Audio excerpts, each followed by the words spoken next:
This is a clip from the Gamer Year podcast, episode 38, featuring Exotic. If you want to listen to the full podcast, the link will be in the description and on the cards and at the end screens.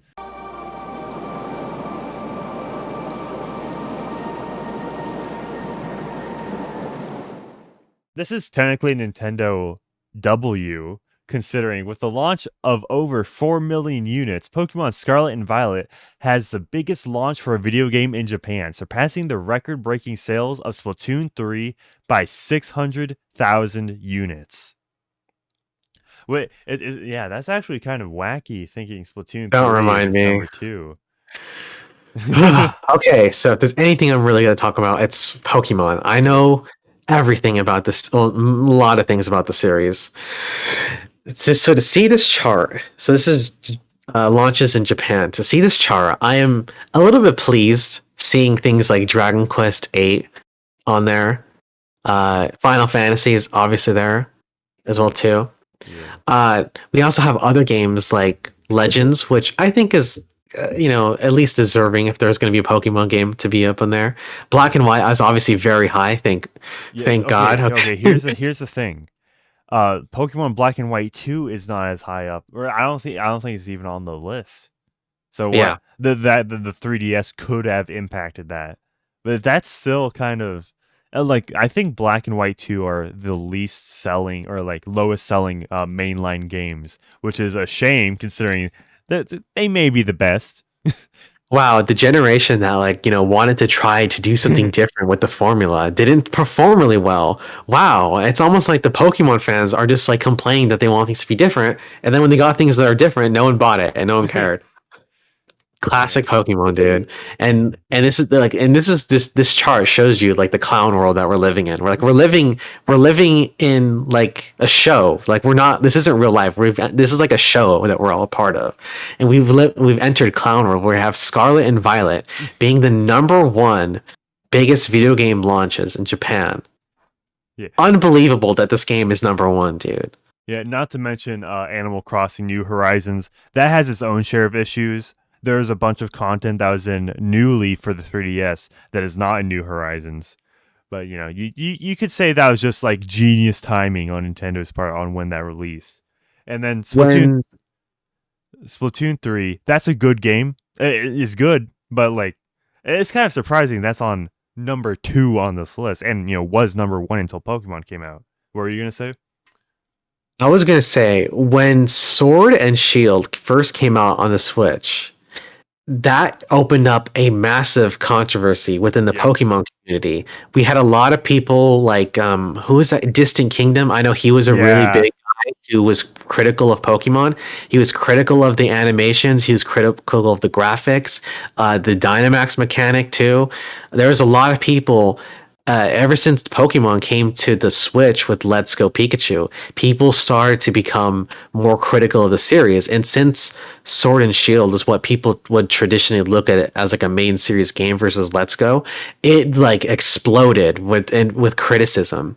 And I think that people were really hopeful that with the next Pokemon game, that it would be something different. Like they would actually like put this game in the oven and let it cook for a little bit longer than they actually did. However, though, I'm not surprised by any of this though. I mean, look, we have Pokemon Legends Arceus also on this list too.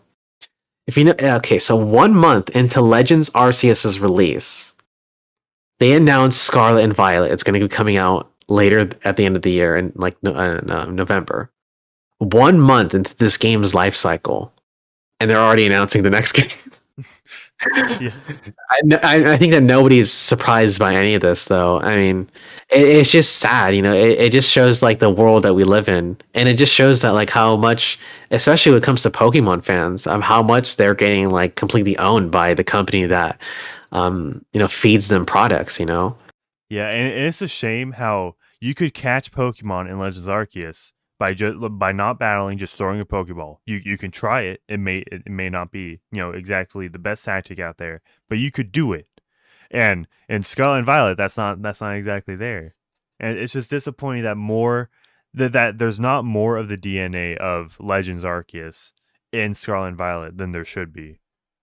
Yeah, and I think that's like a really I think like even small things that you probably like would want to have in the game. Like I know for shiny Pokemon and Legends, it would have a little jingle and stars coming out of the Pokemon when they spawn in. In this game, they're just there. There's no sound effect or anything like that.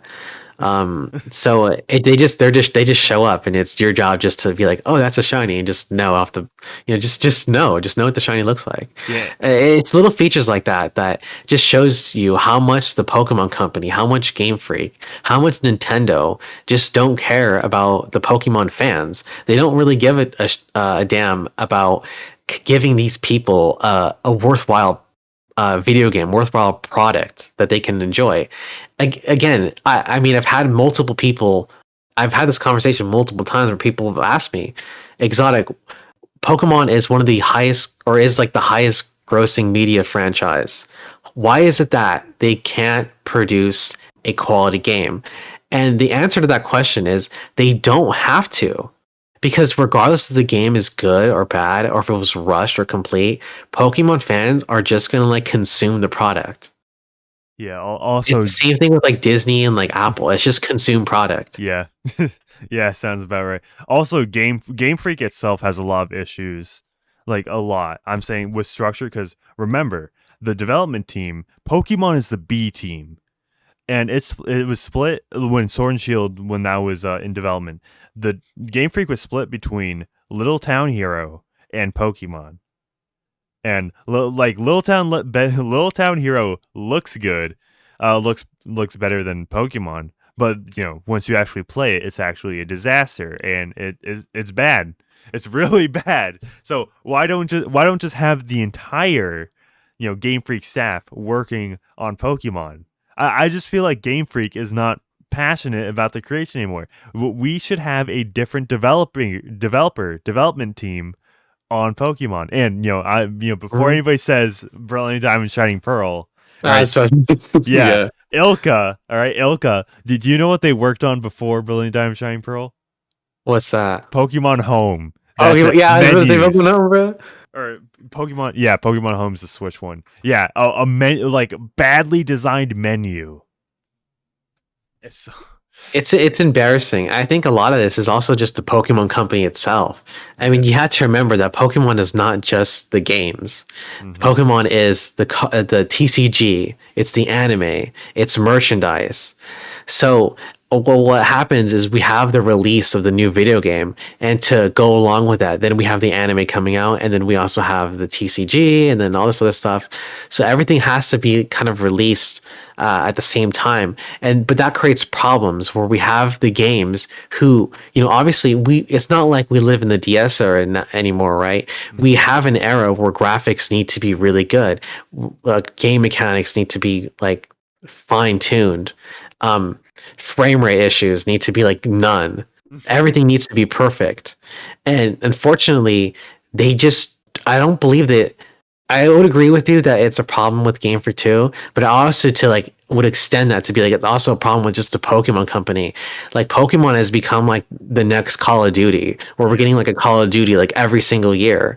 And when we get Call of Duties every single year and we get Pokemon games every single year, people just are like, "Hey, look, the games are like drastically decreasing in quality." Yeah, it's going, and I will say with Pokemon X and Y, like people definitely look at it critically now more than did at launch. But for like the animations and all that stuff, that's basically just copy and pasted on Switch.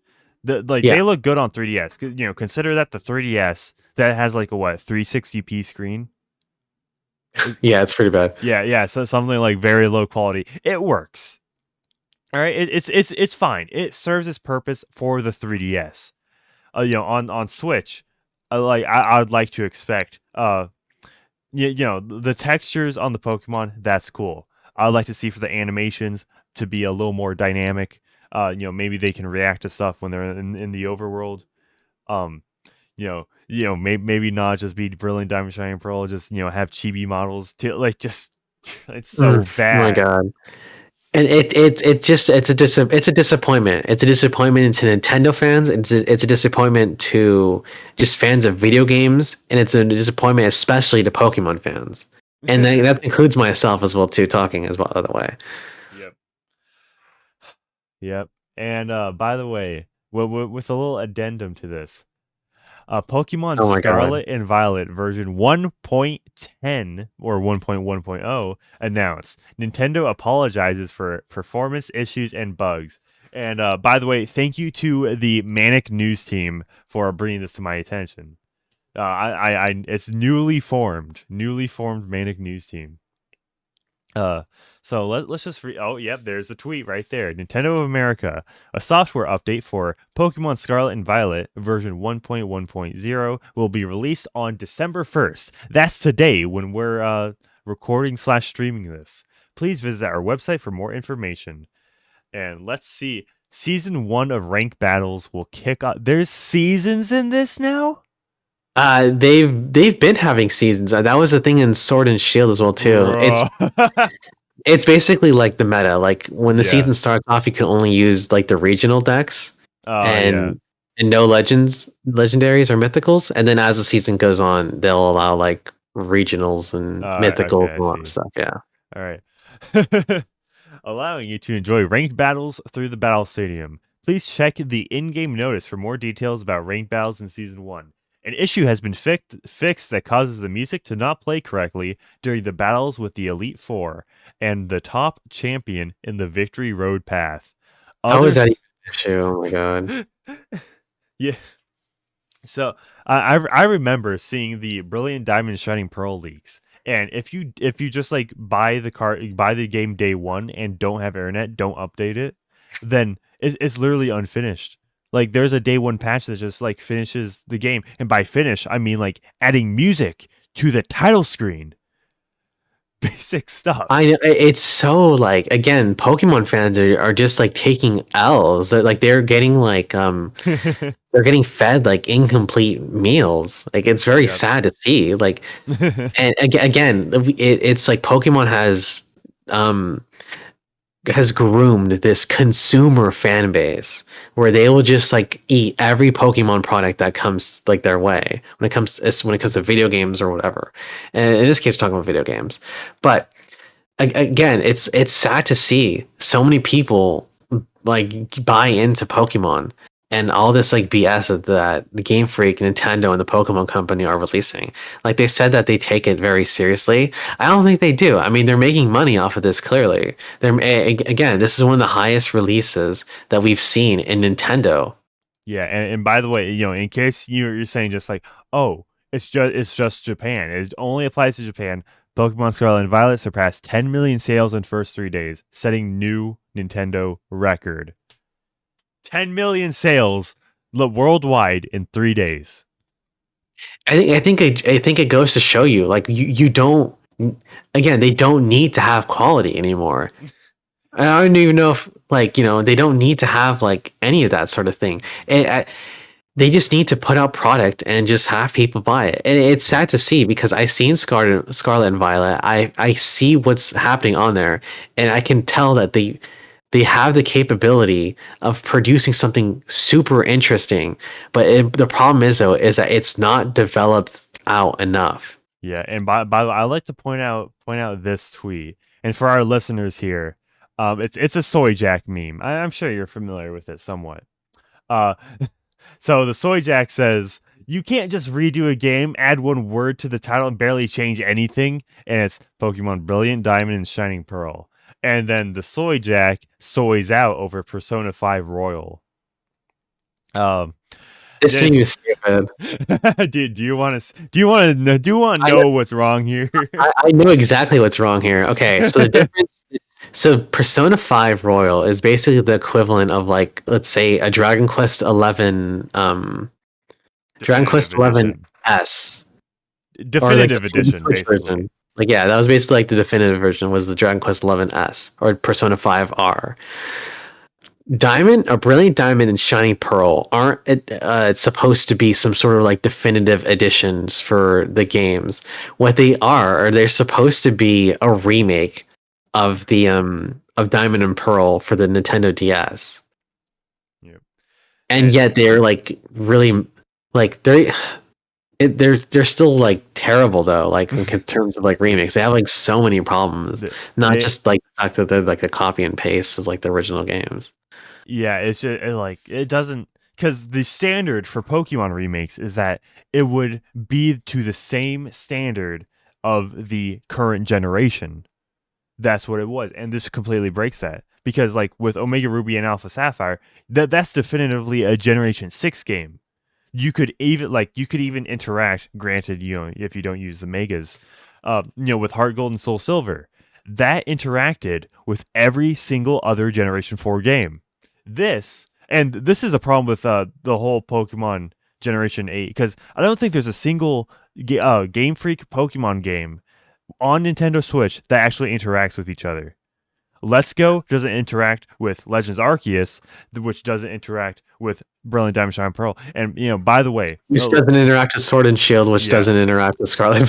yeah. Which let me be very clear. By interact, I mean like trading between games, battling, all that stuff. Because if you had Heart Gold and you had Diamond and somebody had Platinum, you could still battle each other. Even if Platinum added some new forms to Pokemon that were introduced that generation, they could still interact. But with the Switch games, there's nothing. There is literally nothing. They're all self-contained games. They only interact with each other. And in Legends Arceus, which I'd say that's probably the best Switch Nintendo Pokemon Switch game. That doesn't even have online battling or like battling with other people at all, which is weird considering it has a cool battle system with the what power style and fast style. Strong and agile, Yeah, yeah. strong, agile. It's it's so it's just so infuriating. And with Persona 5 Royal, that adds story content. I don't think Brilliant Diamond Shining Pearl does that either. Not to mention that the game itself is like 100 hours long. It's a good game to begin with, and also Persona 5 Royal. That's basically just a replacement, because you can't get the base Persona 5 on anything other than PlayStation 3, PlayStation 4 when they release in 2016, 2017 if you're in America. With Royal, that's the only way to play on any other platform, which which means it is the definitive edition, other than some translation stuff, which you could say that they censored out some stereotypes or whatever. And arguably with the gun stuff, it's considerably easier. The game in general is just considerably easier with the amount of freedom you have compared to the base Persona 5. But I'd say that's mostly just quality of life stuff. With Brilliant Diamond Shining Pearl, with the bottom screen, you could flip through like all the stuff, but in this, since you don't really have a touch screen, or bottom screen I should say, with the Switch does have a touch screen. You can just, you have to stop the game to move your cursor on it. It's just completely, just, you might as well at that point just completely remove it at that point, or just because in Platinum they added 2 buttons to it, but since it's a Diamond Pearl remake, not a Platinum remake, you only get 1 button. It's ridiculous. They don't even have Platinum content in Diamond or Shining or Brilliant Diamond Shining Pearl. It's very disappointing just to have you talk and list all these problems and how much features that get taken away from us over the years that we've had. You know, it's very disappointing to hear that from you, honestly, because Pokemon fans, again, we've been taking pretty L's like in recent times with Let's Go, Sword and Shield, Brilliant Diamond. We've taken one W with Legends, and even then, it's like It's the same it's way small. that it's like Forces, or not Forces, Frontiers is to Sonic. Yeah, It's like exactly. Yeah, only it's like a 7 out of 10 maybe, but yeah. it's in comparison. Thank you so much for watching this clip from the Gamer Gear podcast. If you want to watch the full episode, the link will be on screen and in the description. Thank you for Exotic to hopping on the episode. If you want to make your thoughts known of this video, make sure you comment down below so I can see what you're thinking. Have a good day.